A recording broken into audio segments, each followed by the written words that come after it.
Bagay na dapat mong bitawan bago ka pa masira. Yung pagpapaliwanag sa lahat ng tao, hindi mo kailangan i-justify ang bawat desisyon mo. Not everyone deserves an explanation.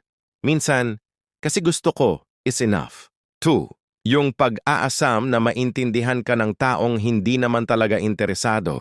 Kung ilang beses mo nang sinubukan, pero same result pa rin, let it go. Stop forcing understanding from someone who's not even trying. 3. Yung guilt sa pag-prioritize sa sarili mo. Self-care isn't selfish. Okay lang tumigil, magpahinga, o sabihing, hindi ko kaya ngayon kahit minsan ay nakakasira ng loob sa iba. 4.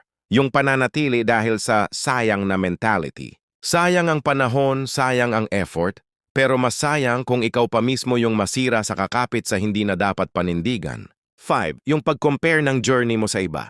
Iba-iba ang timeline ng tao.